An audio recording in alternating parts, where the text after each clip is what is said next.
Hello students, जय हिंद। Welcome to study for civil services. So आज है 21 जून 2024 और आज के करंट अफेयर्स को हम लोग डिटेल में डिस्कस करने वाले हैं। अगर आप सिविल सर्विसेज की तैयारी कर रहे हैं, चाहे वो यूपीपीसीएस हो, चाहे यूपीएससी हो या कोई भी स्टेट पीएससी हो, तो ये करंट अफेयर्स के लेक्चर्स आपके लिए बहुत ज्यादा इंपॉर्टेंट है, क्योंकि यहाँ पर हम लोग पूरी चीज डिटेल में कवर करते हैं, प्रीलिम्स और मेंस दोनों पर्सपेक्टिव से। और इंटरव्यू के क्वेश्चंस या इंटरव्यू में किस तरीके का टॉपिक जो है वो आपसे छेड़ा जा सकता है, उसकी भी जानकारी बीच बीच में मैं आपको प्रोवाइड कराता हूँ। तो लेक्चर को एंड तक जरूर देखिएगा। आज काफी ज्यादा इंपॉर्टेंट टॉपिक्स हैं और ज्ञान सर के पेड कोर्स को जरूर ज्वाइन करें अगर आप सीरियसली सिविल सर्विसेज की तैयारी कर रहे हैं तो। और ये नंबर है, इस नंबर पर कांटेक्ट करके आप हमारे पेड कोर्सेज को जो है वो ज्वाइन कर सकते हैं। तो चलिए बिना देरी किए हम लोग सेशन को स्टार्ट करेंगे, बट उससे पहले आप हमारे टेलीग्राम के ग्रुप्स को जरूर ज्वाइन कर लें। ओनली करंट अफेयर्स के नाम से हमारा एक टेलीग्राम ग्रुप है और एक स्टडी फॉर सिविल सर्विसेज के नाम से भी है। प्लस आप हमारे इंस्टाग्राम के हैंडल को भी जो है वो जरूर ज्वाइन कर सकते हैं। पेज जो है हमारा इंस्टाग्राम पे। और इसके अलावा ये सब टॉपिक्स हैं आज के, जिसको हम लोग एक एक करके डिटेल में जो है वो कवर अप करने वाले हैं। बहुत इंपॉर्टेंट टॉपिक्स हैं, ध्यान से सुनिएगा। देखिए, सबसे पहला जो टॉपिक आ रहा है ये हमारे आयुष से रिलेटेड है। AYUSH, आयुष। तो आप मुझे नीचे कमेंट बॉक्स पर लिख कर बताएं इसका फुल फॉर्म, कि आयुष का फुल फॉर्म क्या है। जैसे कि मैं आपको हिंट देता हूं, ए मतलब आयुर्वेद।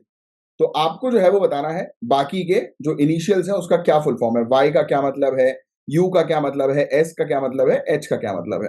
तो देखो, पहला ऑल इंडिया सर्वे होता है और जिसमें बहुत ही बेहतरीन अचीवमेंट सामने नजर आ रहा है। मतलब कि हमारी कंट्री में काफी सारे लोग जो हैं उनको आयुष का बहुत अच्छा नॉलेज है।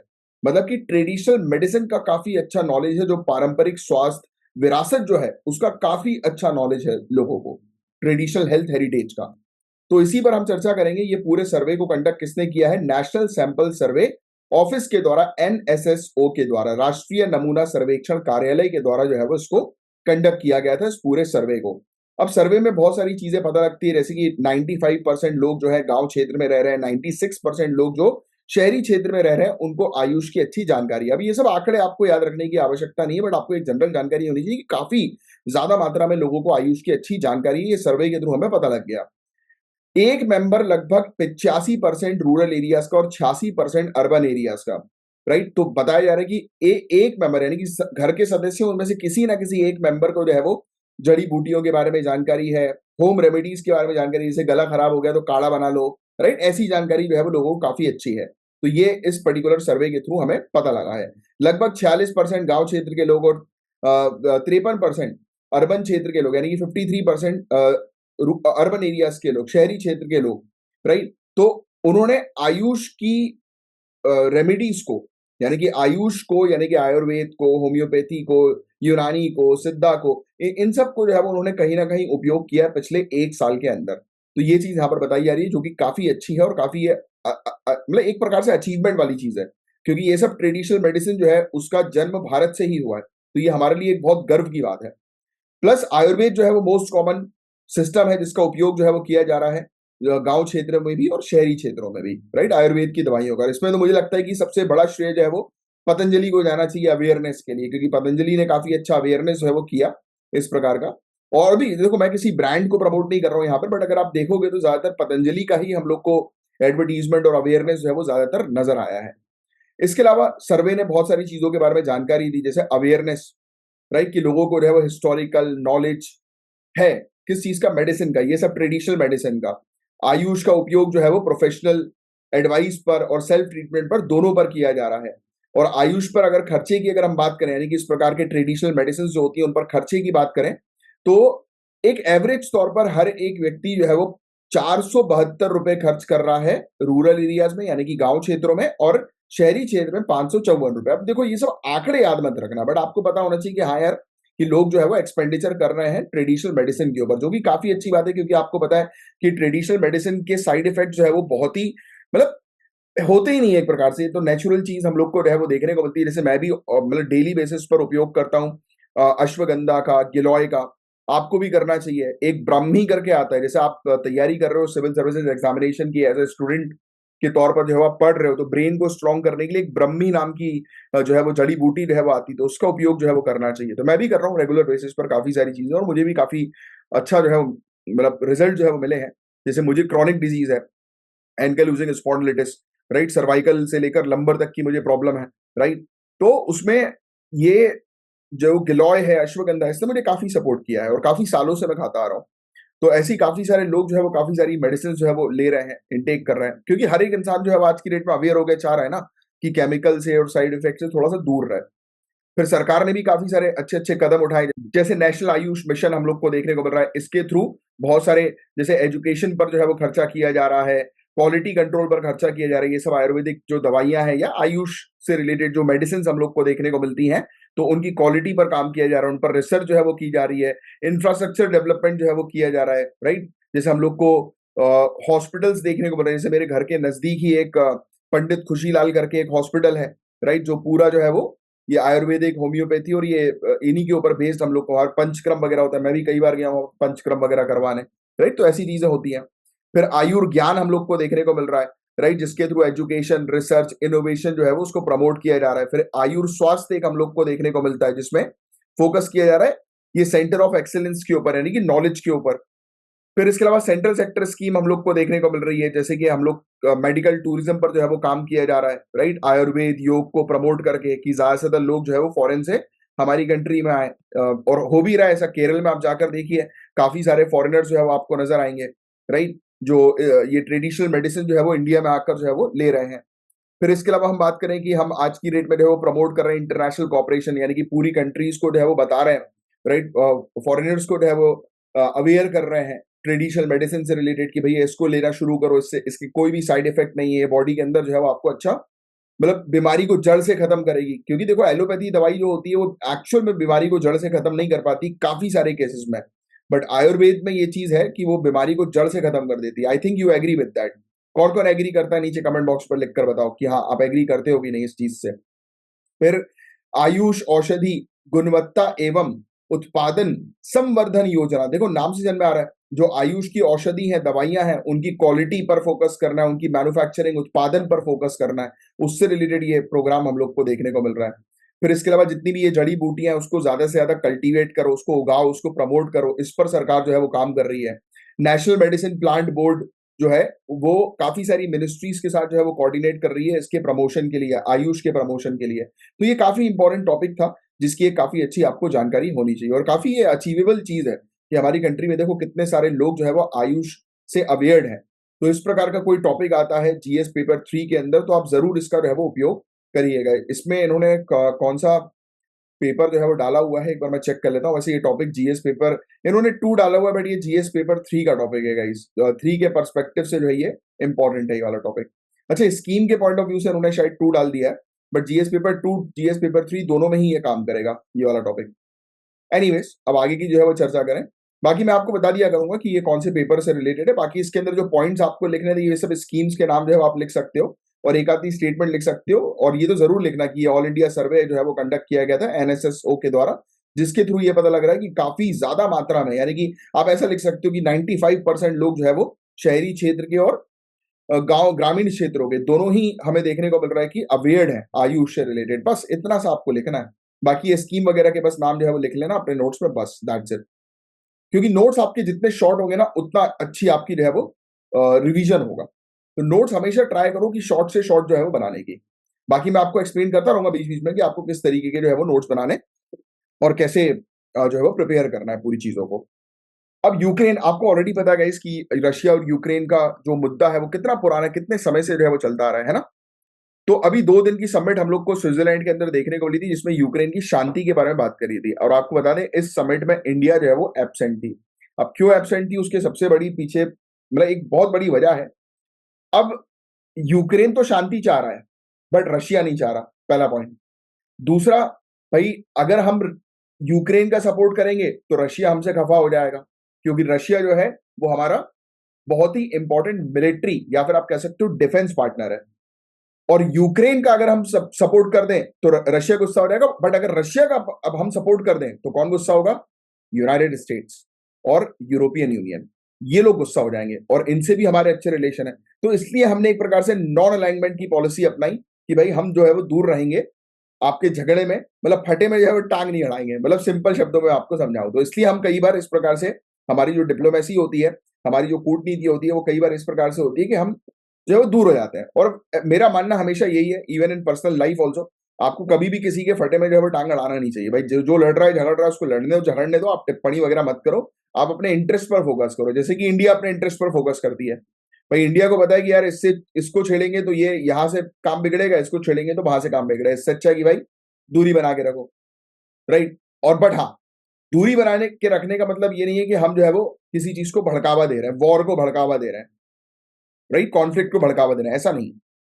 हम दूरी बनाकर बोलते हैं कि भाई दोनों लड़ो झगड़ो मत यार, शांति बरकरार करके रखो। क्योंकि हम उस समय किसी भी एक चीज का सपोर्ट करेंगे, एग्रीमेंट पर साइन करेंगे, तो दूसरा जो है भड़क जाएगा। तो ये हमें बहुत अच्छे से पता था और यहाँ पर वही हो रहा था। इसलिए देखो इंडिया जो है, इंडिया बाहर हो गई। इंडिया ने बोला कि भाई हमें जो है वो साइन नहीं करना इस प्रकार का ज्वाइंट कम्युनिक, राइट। और उस समय रशिया भी जो है वो एब्सेंट थी इस समिट से, राइट।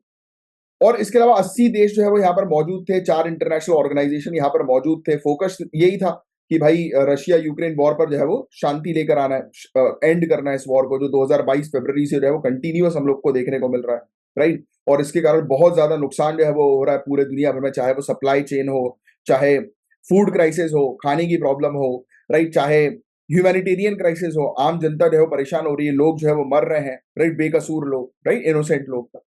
फिर यहाँ पर ये भी चीज के बारे में बात की गई कि भाई जो लोग जो प्रिजनर ऑफ वॉर जिसको हम लोग जो है वो बोलते हैं, यानी कि आपस में एक दूसरे के कंट्री के लोग, यानी कि सोल्जर्स लोग जो है एक दूसरी कंट्री की जेल में जब रहते हैं, राइट, पकड़ा जाते हैं, जेल में रहते हैं, तो उनको जो है वो रिलीज कर दें ये दोनों countries, right.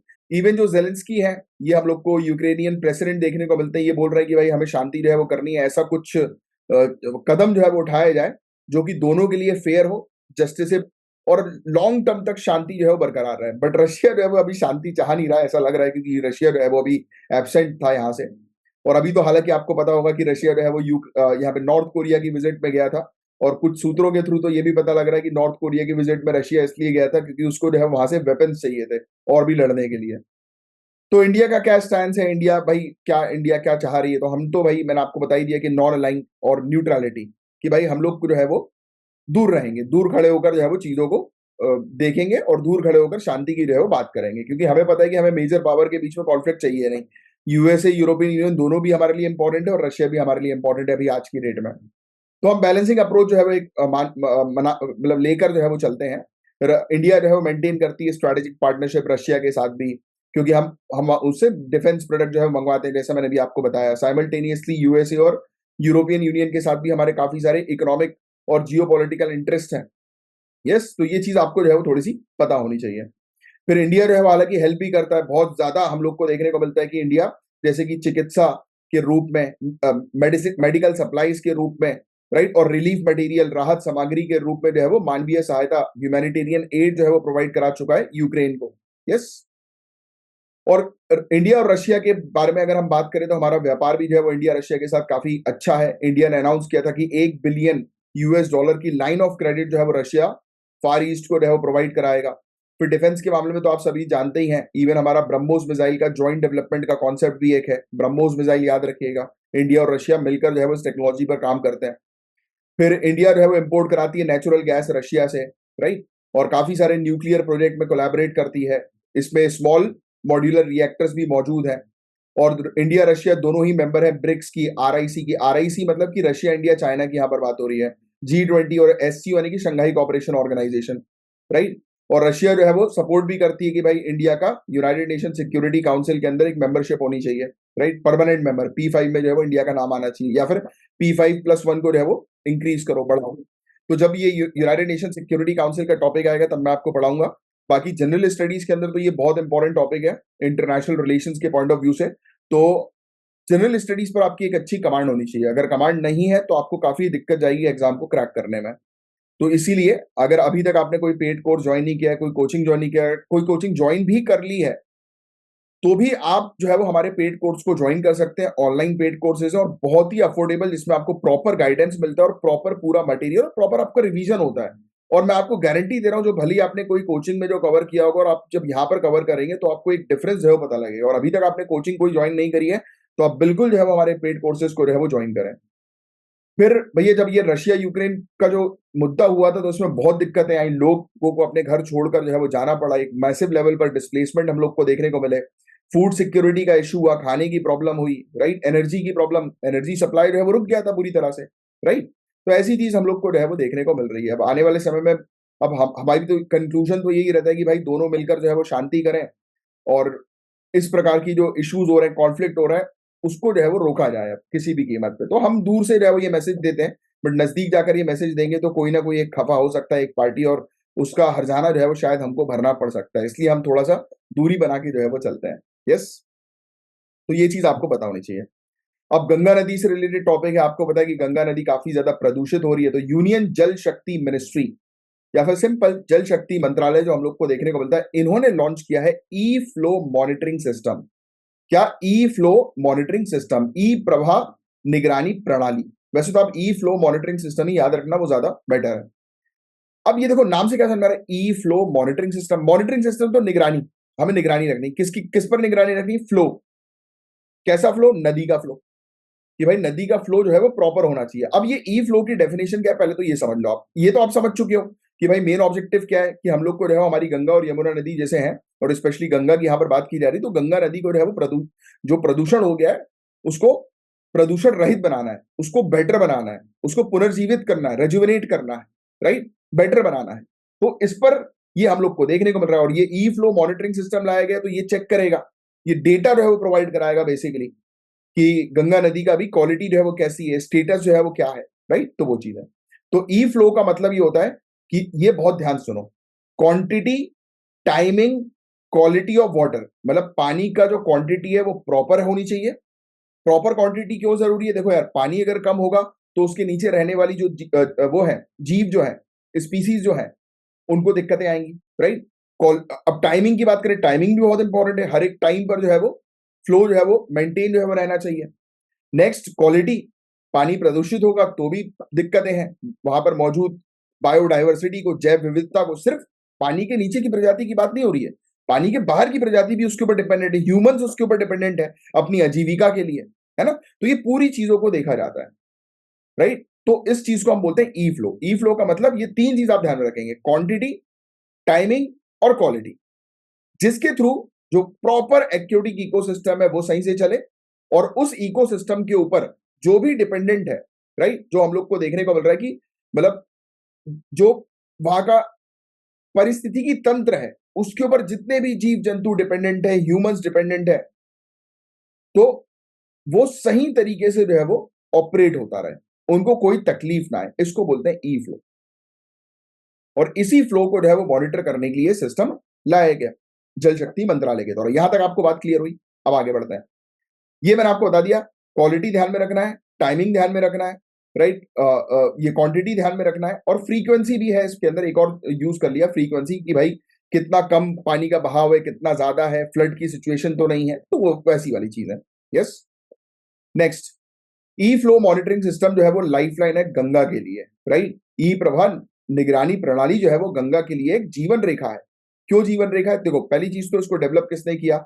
National mission for clean Ganga के द्वारा, जो कि जल शक्ति मंत्रालय का ही एक आम हम लोग को जो है वो देखने को मिलता है, एक शाखा है एक प्रकार की। फिर रियल टाइम बेसिस पर ये बताएगा गंगा, यमुना और उसकी जो सहायक नदियां होती हैं, ट्रिब्यूटरीज होती हैं, तो उनकी क्वालिटी क्या चल रही है, क्वांटिटी कैसी है उनकी, और तीसरा पॉइंट क्या है?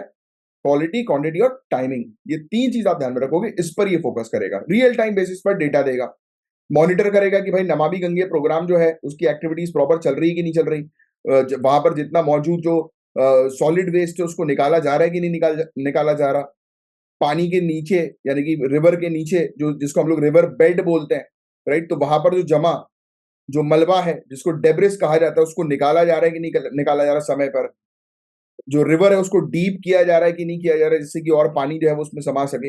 यस। तो इन सब चीजों को जो है मॉनिटर करने के लिए ये प्रोग्राम जो है वो लाया गया, ये सिस्टम जो है वो शुरू किया गया। इसका मेन ऑब्जेक्टिव यही है कि इंश्योर किया जाएगा कि भाई गंगा नदी का फ्लो जो है वो प्रॉपर रहे, बरकरार रहे, और उसको ट्रैक जो है वो किया जा सके। और इसके अलावा नमामि गंगे प्रोग्राम के बारे में बात करें हम, तो 2014 में ये प्रोग्राम लाया गया था। 22,500 करोड़ का ये प्रोग्राम था 2023 से 2026 के बजट के लिए। फिर इसके अलावा मेन ऑब्जेक्टिव मैंने आपको ऑलरेडी बताया, पोल्यूशन को कम करना, गंगा नदी को प्रोटेक्ट करके रखना, संरक्षित करना, राइट, नेशनल रिवर जो हमारी गंगा है उसको रेजुविनेट जो है वो करना, पुनर्जीवन जो है वो उसको प्रोवाइड कराना। यस। इसके मेन पिलर के अंदर हम लोग सॉलिड वेस्ट मैनेजमेंट पर काम करते हैं, सीवेज ट्रीटमेंट पर काम करते हैं, राइट। फिर रिवर फ्रंट को डेवलप करते हैं, किसके लिए? एस्थेटिक के लिए, इसका मतलब होता है सौंदर्य, कि भाई हम आसपास के एरिया को अच्छा करें, राइट, कि जिससे कि वहां पर लोग आए, टूरिज्म वहां पर बढ़े, टूरिज्म बढ़ेगा तो वहां पर आसपास के लोगों की आजीविका जो है वो होगी, राइट। तो ये सब चीजें। फिर रिवर सरफेस को क्लीन करें, वही मैंने आपको जो बताया कि मलबा है, सॉलिड वेस्ट है, उसको क्लीन करना है। जो भी वहां पर चीजें फंस रही हैं, मतलब जैसे होता है ना कि नदी के नीचे काफी सारा मलबा जो है वो फंस जाता है, उसके कारण से पानी जो है वो रुकता है, पानी का फ्लो जो है वो धीरे होता है। तो ऐसे मलबे को जो है वो हटाया जाए। फिर वहां पर आसपास मौजूद जो जैव विविधता है, बायोडाइवर्सिटी, उसको प्रोटेक्ट करना है। आसपास पेड़ पौधे लगवाओ, प्लांटेशन करो। ये बहुत इंपॉर्टेंट है कि इंडस्ट्री से निकलने वाला जो गर्म पानी होता है वो डायरेक्टली जो है वो नदी में जो है मिला दिया जाता है। तो ऐसा ना किया जाए, क्योंकि नदी में अगर एकदम से हल्का भी, जैसे रिवर के अंदर हल्का भी टेम्परेचर में चेंजेस होता है तो रिवर के अंदर मौजूद, नदी के अंदर मौजूद जो जीव जंतु होते हैं वो तुरंत मर जाते हैं। क्योंकि नदी के अंदर मौजूद जो जीव जंतु होते हैं वो बहुत ज्यादा सेंसिटिव होते हैं अपने एनवायरमेंट को लेकर, कि उनका एनवायरमेंट, उनका पर्यावरण हल्का सा भी चेंज होता है ना तो उनकी मृत्यु हो जाती है। ये सब टॉपिक्स आपको समझ में आएंगे जीएस पेपर 3 एनवायरमेंट के अंदर। ये सब पूरे जो चीज बता रहा हूँ ना, मैं आपको एक्सप्लेनेशन दे रहा हूँ, ये एनवायरमेंट की है। अगर वो चीज ध्यान से पढ़ी होगी तो ये बिल्कुल क्लियर हो रही होगी। नेक्स्ट, गंगा ग्राम। इसके थ्रू हम लोग जो है वो मॉडल विलेजेस बना रहे हैं, नहीं जो भी गांव वगैरह है गंगा नदी के किनारे, तो उन गांव के अंदर लोगों को यहाँ पर स्पेशली अवेयर किया जा रहा है। कहा जा रहा है कि भैया गंगा नदी को पल्यूट जो है वो नहीं करना है, बचा के रखना है। अब देखो खेती किसानी में भी केमिकल फर्टिलाइजर्स का उपयोग होता है, वो केमिकल फर्टिलाइजर जो है वो गंगा नदी के अंदर ना जाए, इस पर टारगेट किया जाता है। इसलिए वहां पर उसके आसपास के एरियाज पर ऑर्गेनिक फार्मिंग पर जोर दिया जा रहा है। यस। और किसी प्रकार का वेस्ट जो है सीवेज वगैरह का या किसी नाली वगैरह का, वो वहां पर नदी में जो है वो ना खोला जाए, क्योंकि उससे वहां पर मौजूद जो प्रजातियां हैं वो मर जाएंगी, राइट, और गंगा नदी पल्यूट होगी। और पब्लिक अवेयरनेस पर जो है वो काम किया जा रहा है। तो ये सब नमामि गंगे प्रोग्राम के इतने सारे पॉइंट्स हैं जो आपको ध्यान में रखना है। सिर्फ बुलेट पॉइंट्स लिखोगे आप नोट्स पे और कुछ नहीं लिखोगे। फिर इसके अलावा आज की डेट में प्रॉब्लम क्या है भाई? तो सबसे बड़ी प्रॉब्लम तो प्रोजेक्ट के एग्जीक्यूशन की, राइट, परियोजना निष्पादन के विलंब की, डिले हो रहा है। भाई हमने स्कीम बना ली, पॉलिसी बना ली, प्लान बना लिया, बट वो हम एग्जीक्यूट नहीं कर पा रहे, कर नहीं पा रहे उस प्लान को इम्प्लीमेंट। क्यों नहीं कर पा रहे भाई? या तो भूमि अधिग्रहण का मामला हो गया, लैंड एक्विजिशन का, या फिर कई बार डिटेल प्रोजेक्ट रिपोर्ट जो है वो डिले हो रही है, प्रॉपर उसकी जानकारी जो है वो नहीं मिल पा रही, डेटा प्रॉपर इकट्ठा नहीं हो पा रहा, ये सब इश्यूज है। फिर पैसे का तो इशू है ही, फंडिंग का इशू है ही। फिर सीवेज ट्रीटमेंट कैपेसिटी भी हमारी कम है। मात्र 20% ही जो सीवेज है, जो गंदगी हम लोग को देखने को मिलती है, वो मात्र 20% ही ठीक हो रही है, राइट। बट हमारा टारगेट है कि 2024 में इसको 33% करना है और 2026 तक 60% सीवेज जो है वो ट्रीटमेंट करना है। फिर इंडस्ट्रियल पॉल्यूशन बहुत बड़ा इशू है। मतलब इतने प्रयासों के बावजूद भी इंडस्ट्री से कंटिन्यूअसली जो है वो पॉल्यूटेंट्स, जो प्रदूषक हम लोग जिसको बोलते हैं, वो कंटिन्यूअस रिलीज हो रहा है, राइट। तो क्या क्या स्ट्रेटेजीज पर हमें काम करना चाहिए? देखो आज की डेट में टेक्नोलॉजी का उपयोग करो मॉनिटरिंग पर्पस के लिए, जिसके लिए इसलिए तो हम लोग ये ई फ्लो वाला सिस्टम जो है वो लेकर आए हैं, राइट, मॉनिटर करने के लिए। फिर घाट इनिशिएटिव को जो है अडॉप्ट करो, इसमें एनजीओ वगैरह जो है उनको इन्वॉल्व करो, कम्युनिटी को इन्वॉल्व करो, अवेयरनेस के परस्पेक्टिव से specially, right. Riverine economy incentive, तो यहाँ पर मतलब जो भी हम लोग को देखने को मिल रहा है कि जो भी नदी के बेनिफिट के लिए काम करेगा उसको कुछ इंसेंटिव्स वगैरह जो है प्रोवाइड कराओ, राइट। सस्टेनेबल वाटर यूसेज पर फोकस करो, राइट। इनकरेज करो रिस्पॉन्सिबल इंडस्ट्री प्रैक्टिसेस को, यानी कि जो भी इंडस्ट्रीज अच्छे से प्रॉपर तरीके से, यानी कि गंगा नदी के बगल में जो आसपास जो इंडस्ट्रीज हैं, वो अगर प्रॉपर रूल्स रेगुलेशंस का फॉलो कर रही है और नदी को बचाने पर काम कर रही है, तो उनको सर्टिफिकेशन प्रोवाइड कराओ, जिससे उन्हें प्रोत्साहन जो है वो मिलेगा। यस।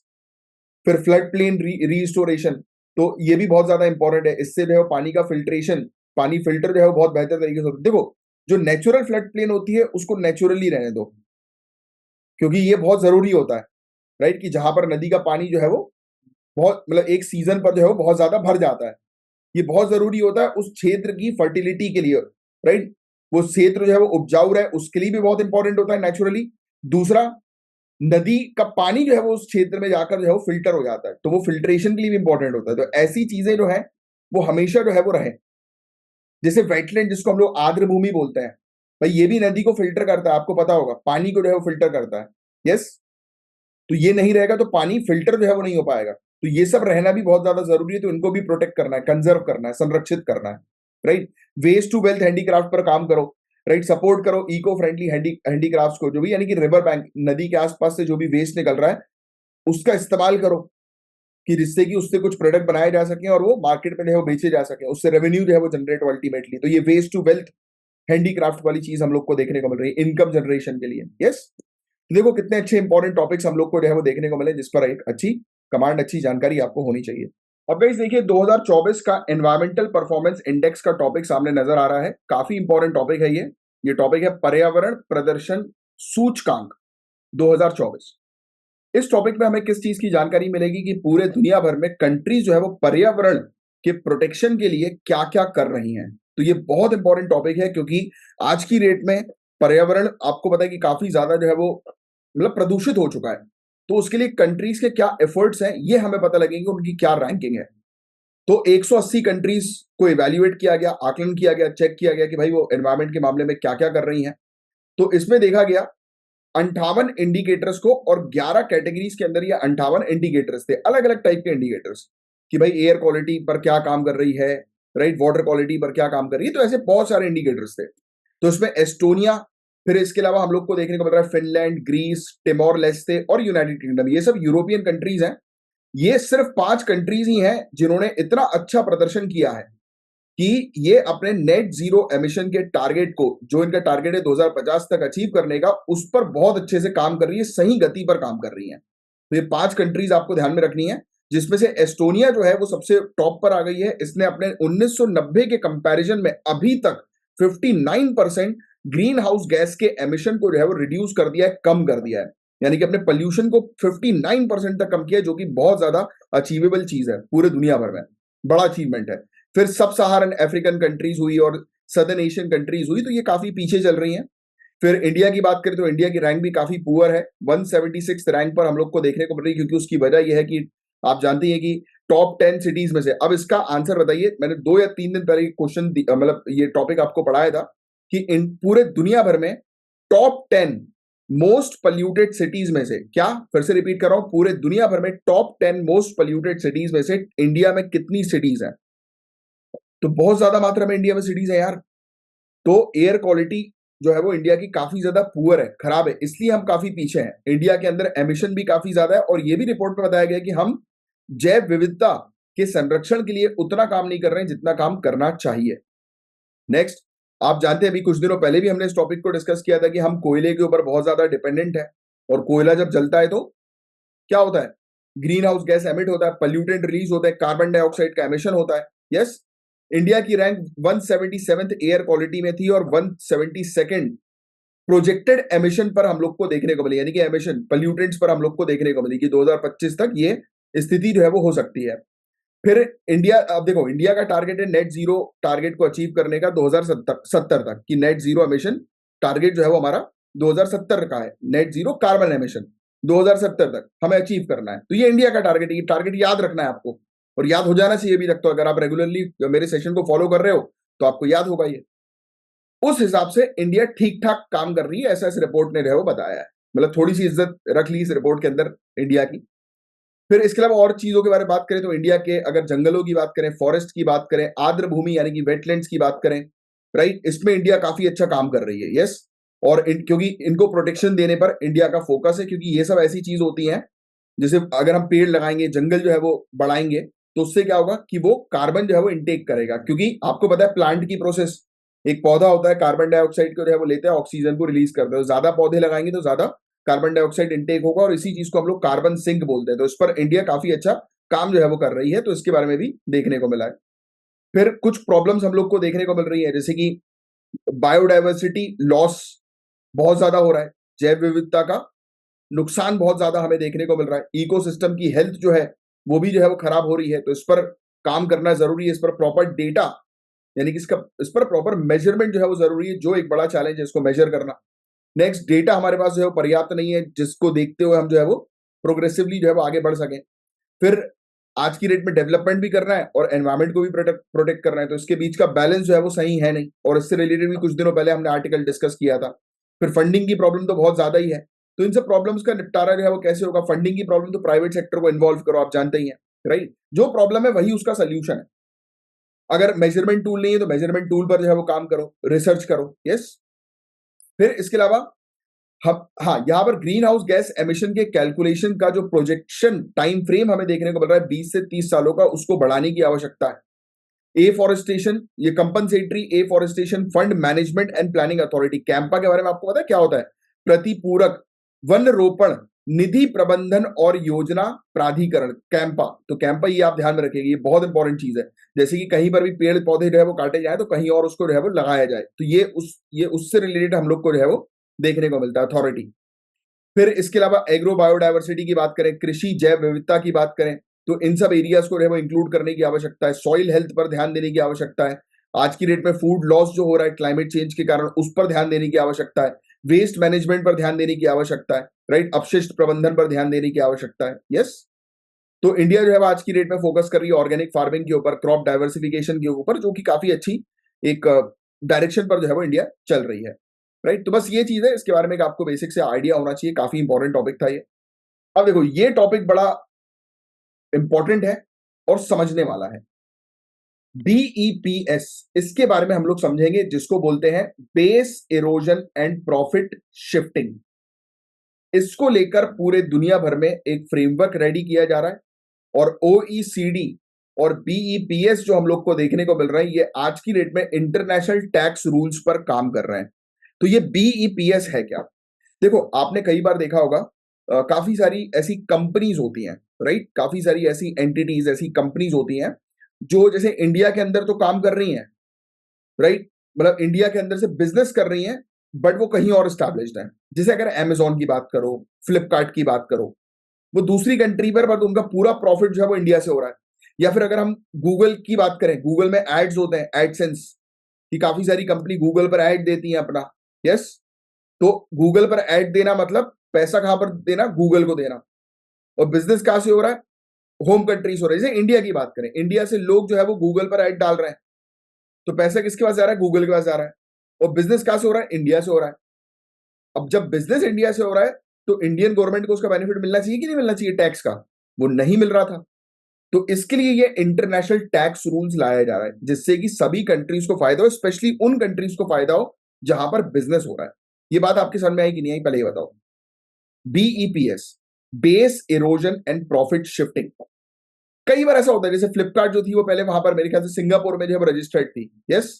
इनने जानबूझकर सिंगापुर में रजिस्टर क्यों किया? कि वो अपना टैक्स बचा सके, कि इंडिया से बिजनेस करें और इंडिया में उनको टैक्स पे करने की जरूरत ना पड़े, और वहां पर कम टैक्स, दूसरी कंट्री में कम टैक्स पे कर प्रॉफिट जो है वो अपना बनाए। तो ये तो गलत है ना यार। भाई, इंडिया इंडिया के अंदर आप काम कर रहे हो, इंडियन गवर्नमेंट के पास जो है वो टैक्स जाना चाहिए, बट वो टैक्स जो है वो दूसरी गवर्नमेंट, दूसरी कंट्री की गवर्नमेंट के पास जा रहा है, ये तो गलत है। इन सब चीजों को रोकने के लिए, इन सब चीजों को इंटरनेशनल लेवल पर जो है वो बैलेंस करने के लिए ये स्ट्रेटेजी पर काम किया जा रहा है, जिस पर इंडिया ने भी सहमति दी है। देखो, अब मैं आपको बताता हूं कि base erosion and profit shifting initiative है क्या। मैंने आपको समझा तो दिया। एम इसका क्या है? स्टैंडर्डाइज करना ग्लोबल टैक्स रूल को, कि पूरे दुनिया भर में जो भी टैक्स का रूल है, कर का जो रूल हम लोग को देखने को मिलता है, उसको स्टैंडर्डाइज करो। मानकीकरण उसका जो है वो होना चाहिए वैश्विक कर नियमों का। ये इसका मेन ऑब्जेक्टिव है। बट इसमें चैलेंज हम लोग को एमएनसी देखने को मिलती है, मल्टीनेशनल कंपनी एक्सप्लॉइट करती है। यही करती है ना कि भाई दूसरी कंट्री जहां पर कम टैक्स है वहां पर कंपनी को स्टैब्लिश कर लिया, कंपनी को रजिस्टर कर दिया, और दूसरी जगह से बिजनेस कर रहे हैं, कि उससे जो उनका प्रॉफिट हो रहा है वो कम टैक्स जो है वो दूसरी कंट्री को दे रहे हैं। तो इसके लिए 147 कंट्री जो है वो एक साथ आई, और वो दो पिलर पर काम कर रही है। पहली चीज तो ये बोल रही है कि भाई टैक्स जो है वो प्रॉपर सबको मिलना चाहिए, स्पेशली उन कंट्रीज को ज्यादा मिलना चाहिए जहां पर ये प्रॉफिट जनरेट करती है, जहां से, राइट। और फिर अभी एट प्रेजेंट इन्होंने मिनिमम कॉर्पोरेट टैक्स रेट 15% रखा है। ये फैक्ट याद रखना है, ये आएगा प्रीलिम्स में, ये आपको ध्यान में रखना है कि global minimum corporate tax rate कितना है? 15% आज की रेट में हम लोग को देखने को मिल रहा है। इस पर सभी लोग एग्री हुए हैं। फिर इसके अलावा इसका महत्व हम लोग को ये देखने को मिलता है कि भाई सभी कंट्रीज को रहे वो, कंट्री की गवर्नमेंट को रहे वो इक्वल टैक्स है वो मिल जाता है, राइट। इसके अलावा गवर्नमेंट के पास जो है अच्छी फंडिंग आ जाती है टैक्सेस के थ्रू, जिससे फिस्कल हीलिंग होती है, राजकोषीय में सुधार हम लोग को देखने को मिलता है। फिर कॉम्पिटेटिव बैलेंस होता है, यानी कि भाई हर जगह जहां पर कंपनी रजिस्टर्ड है और जहां पर कंपनी ऑपरेट कर रही है, दोनों के पास जो है वो टैक्स शेयर होता है। फिर डिजिटल एरा रेडीनेस, आज की डेट में हम लोग को देखने को मिल रहा है कि ऑनलाइन कॉमर्स वगैरह ज्यादा चल रहा है, ई कॉमर्स जिसको हम लोग जो है वो बोलते हैं। तो उसमें कंपनी जो है वो इस प्रकार की धांधलीबाजी में बहुत पैसा जो है वो कमा लेती है टैक्स बचाकर, तो उसको जो है वो रोका जा रहा है, राइट। पूरे दुनिया भर में एक टीम वर्क हम लोग को जो है वो देखने को मिल रहा है, सब गवर्नमेंट जो है वो एग्री कर रही है कि हाँ भाई हमको भी नुकसान हो रहा है, हमको भी नुकसान हो रहा है, तो चलो एक कॉमन उस पर आ जाए, राइट। और इंडिया का रोल इसमें काफी ज्यादा है, इंडिया ने भी एग्री किया था कि हाँ भाई इस प्रकार का टैक्स सिस्टम इंटरनेशनल लेवल पर होना चाहिए, और इंडिया ने ज्वाइन भी किया था मल्टीलैटरल कंपोनेंट अथॉरिटी एग्रीमेंट को फाइनेंशियल इंफॉर्मेशन एक्सचेंज के लिए, राइट। सब लोग सहमति के साथ जो है वो इस पर सोल्यूशन जो है वो लेकर आते हैं, अभी 15% पर आए हैं, राइट। और इस पर मतलब क्षेत्र अधिकार जो है वो स्थायी बाजार क्षेत्र अधिकार हम लोग को जो है वो देखने को मिलता है कि भाई स्टेबलाइज होती है ट्रेड या मार्केट आप कह सकते हो, और specially tax system, yes. But इसमें कुछ प्रॉब्लम्स भी हम लोग को देखने को मिलती है। अब देखो जिस कंट्री को जो है वो ज्यादा फायदा हो रहा था कम टैक्स रखकर, अब उस कंट्री को जो है फायदा नहीं होगा क्योंकि सब इक्वल हो गए, राइट। टैक्स का कंपटीशन जो है वो काफी लिमिटेड हो जाएगा, यानी कि जिस कंट्री में जो कंट्री कम टैक्स चार्ज करती थी अब उसको इक्वल टैक्स जो है वो रखना पड़ेगा, एटलीस्ट 15% रखना पड़ेगा, तो सब बराबर हो जाएंगे, तो उसको ज्यादा बेनिफिट जो है वो नहीं मिल पाएगा, राइट। तो ये सब चीजें हम लोग को इसके अंदर देखने को मिल रही है, बाकी और कुछ नहीं है इसके अंदर समझने लायक। तो ये था गाइस पूरा ओवरऑल टॉपिक। उम्मीद करता हूँ बीईपीएस आपको अच्छे समझ में आएगा, और बीईपीएस में जितना मैंने आपको बताया सिर्फ उतना ही आपको ध्यान में रखना है, और वो 15% का वो जो tax rate, global tax rate जो हम लोग को देखने को मिलता है, minimum global tax rate, right, तो वो आपको ध्यान में रखना है। नेक्स्ट, जन विश्वास अमेंडमेंट ऑफ प्रोविजन बिल के बारे में हम बात करें, जन विश्वास प्रावधानों का संशोधन विधेयक 2023 के बारे में हम बात करें, तो गाइस इसके अंदर बहुत सारे जो छोटे छोटे अपराध जो होते हैं ना, लगभग 42 अपराध, छोटे छोटे माइनर अपराध, तो उसको इन्होंने डीक्रिमिनलाइज जो है वो कर दिया है, मतलब सिंपल शब्दों में आपको बताऊं तो उनको हटा दिया है अपराध के मामलों से। इसके अलावा बिल ने ये बोला है कि हाँ भाई हर 3 साल में हम लोग जो है वो 10% जो है वो फाइन बढ़ा देंगे, क्योंकि अभी देखो आजकल तो बड़े बड़े अपराधों का फाइन भी 100 रुपए 500 रुपए ऐसे है, राइट, जैसे जो होना नहीं चाहिए कि लोग अपराध करेंगे और 100-500 रुपए जो है वो देके बरी हो गए, छूट गए। तो ऐसे जो अपराध है उसको हटा दिया गया, और ये कहा गया, मतलब माइनर अपराध को हटा दिया गया, डीक्रिमिनलाइज कर दिया गया, और ये कहा गया कि जितने भी अपराध है उस पर जो फाइन लगता है उसको हम हर 3 साल में 10% जो है वो बढ़ाएंगे। तो ये फैक्ट आप ध्यान में रखिएगा, और ये बिल जो है वो लेकर आई है ministry of commerce and industry, तो बस ये फैक्ट आप थोड़ा सा ध्यान में रखना है। नेक्स्ट, सिनेमेटोग्राफ अमेंडमेंट बिल 2023, तो आपको ऑलरेडी पता है आजकल तो फिल्म की मूवी रिलीज होती है और तुरंत नेक्स्ट डे कोई ना कोई प्लेटफॉर्म पर, फर्जी प्लेटफॉर्म पर पायरेसी के थ्रू जो है वो मिल जाती है, तो इससे फिल्म इंडस्ट्री को बड़ा नुकसान जो है वो होता है। तो नुकसान ना हो इसके लिए कानून जो है वो लाया गया। लोग जो है आजकल थिएटर में बैठकर वो कैम कोडिंग नहीं कर देते कि कैमरा रखकर जो है पूरी मूवी को शूट कर लिया, फिर उसको बेचना शुरू कर दिया, अपने प्लेटफॉर्म पे डालना शुरू कर दिया, राइट। और इसके अंदर इन्होंने एक और सबसेक्शन जो है वो सर्टिफिकेशन ऑफ फिल्म्स का जो है वो लेकर आए, जो ऑनलाइन प्लेटफॉर्म पर मूवी जो है वो चलती है, राइट। और अब देखो ये वाला तो इस तरीके की चीज कभी आती नहीं एग्जामिनेशन में कि राज्यसभा में कौन से सेशन में ये बिल लाया गया, हालांकि ये मॉनसून सेशन में लाया गया था, बट ये चीज पूछी नहीं आती है, फालतू चीज है, इसलिए मैं आपको बता भी नहीं रहा हूँ। ये बस ये दो स्टेटमेंट जो है वो आप थोड़ा सा ध्यान में रखिएगा इस कानून से रिलेटेड। तो ये था गाइस पूरा वाला टॉपिक। मैं उम्मीद करता हूँ जितनी भी चीज मैंने आपको पढ़ाई है वो आपको अच्छे से आज समझ में आ गई होगी। और अब ये क्वेश्चन है आपके सामने, जन विश्वास अमेंडमेंट ऑफ प्रोविजन बिल, इसके ऑब्जेक्टिव, इसके प्रोविजन आपको जो है वो मेंशन करने हैं और बताना है कि शासन में, ट्रांसपेरेंसी में, अकाउंटेबिलिटी में, राइट, यानी कि इसमें हम लोग को शासन, पारदर्शिता और जवाबदेही में जो है उसका क्या प्रभाव हम लोग को देखने को मिलता है। तो 150 वर्ड में इस क्वेश्चन को लिखने की कोशिश कीजिएगा। डिटेल में पहले जन विश्वास अमेंडमेंट ऑफ प्रोविजन बिल जो है वो पढ़िए, और फिर पढ़ने के बाद जो है उसको अटेम्प्ट करने की कोशिश करिएगा इस क्वेश्चन को 150 वर्ड्स में। तो बस इतना ही था गाइस आज के लिए। कल मिलेंगे हम सुबह 6 बजे, तब तक के लिए bye bye, take care, have a great day ahead. Jai Hind.